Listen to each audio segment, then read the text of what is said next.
യേശു അവരോട് ഉപമകളിലൂടെ സംസാരിച്ചു. വിതയ്ക്കുന്നവൻ വിതപ്പാൻ പുറപ്പെട്ടു.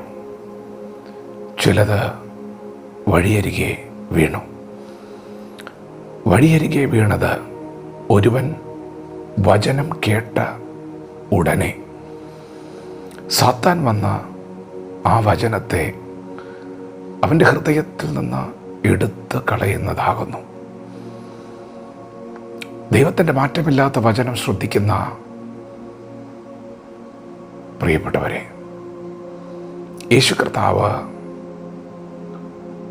വചനം വിതയ്ക്കുന്ന ഉപമ പറഞ്ഞപ്പോൾ ഒരു മനുഷ്യൻ്റെ ഹൃദയത്തിൻ്റെ 4 തലങ്ങൾ വെളിപ്പെടുത്തി. അതിലൊന്നാണ് വഴിയരികെ വീണത്. വഴിയരികെ വീണ വിത്ത് വചനം ഒരുവൻ കേട്ട ഉടനെ. പ്രിയപ്പെട്ടവരെ, വാക്ക് നിങ്ങൾ ശ്രദ്ധയോടെ കേൾക്കണം. യേശു ഈ ഉപമ പറഞ്ഞ് അവസാനിപ്പിക്കുമ്പോൾ ഇങ്ങനെ പറഞ്ഞു നിർത്തി, കേൾപ്പാൻ ചെവിയുള്ളവൻ കേൾക്കട്ടെ. അങ്ങനെയാണെങ്കിൽ ശ്രദ്ധയോടെ കേൾക്കണം. വചനം കേട്ട ഉടനെ സാത്താൻ വചനം എടുത്തു കളയുന്നു. നോക്കൂ, നിങ്ങളുടെ അകത്ത് വചനം വീഴാതിരിക്കുവാൻ, നിങ്ങളത് ഗ്രഹിക്കാതിരിക്കുവാൻ, നിങ്ങളുടെ അകത്ത് വചനം വേരൂന്നാതിരിക്കുവാൻ ശത്രു നിങ്ങളുടെ അകത്ത് വചനം കേട്ട ഉടനെ എടുത്തു കളയുന്നു. അപ്പോൾ നാം എന്ത് മനസ്സിലാക്കണം?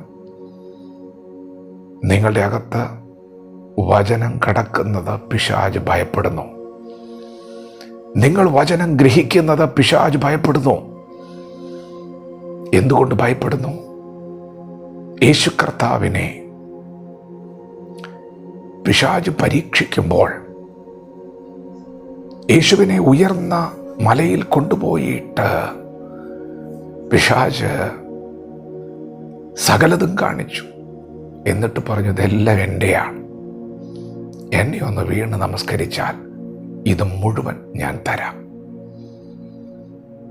യേശു കർത്താവ് ആ പരീക്ഷയെ ജയിച്ചത്, അല്ലെങ്കിൽ പിശാച് യേശുവിൻ്റെ അടുക്കൽ വന്ന് പരീക്ഷിച്ച എല്ലാ പരീക്ഷയും ജയിച്ചത് എഴുതപ്പെട്ടിരിക്കുന്ന വചനം കൊണ്ടാണ്.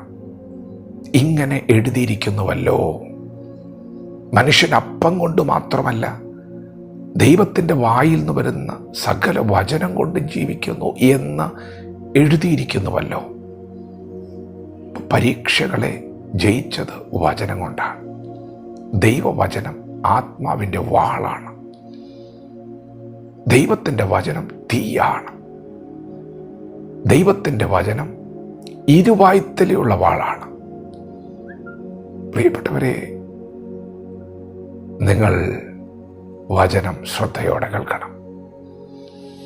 നിങ്ങളുടെ അകത്ത് വചനം വീണാൽ, നിങ്ങൾ വചനം ഗ്രഹിച്ചാൽ, യേശു ഉറപ്പു തരുന്നു, നിങ്ങൾക്ക് 100 മേനി വിളവുണ്ടാകും, നിങ്ങൾക്ക് വർധനവുണ്ടാകും, നിങ്ങൾക്ക് സമാധാനമുണ്ടാകും, നിങ്ങൾക്ക് സ്വസ്ഥതയുണ്ടാകും.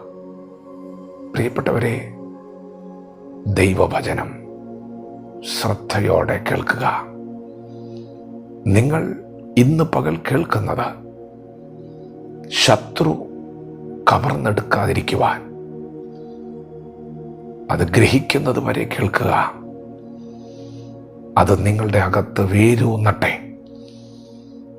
അത് നിങ്ങളുടെ അകത്ത് ഇടം പിടിക്കട്ടെ. അതെ, 100 മേനി വിളവാണ് നിങ്ങളെ കാത്തിരിക്കുന്നത്. വചനത്തോട് പ്രതികരിക്കാം. ദൈവം നമ്മെ ഓരോരുത്തരെയും ഈ പകൽ അനുഗ്രഹിക്കുമാറാകട്ടെ. ആമേൻ.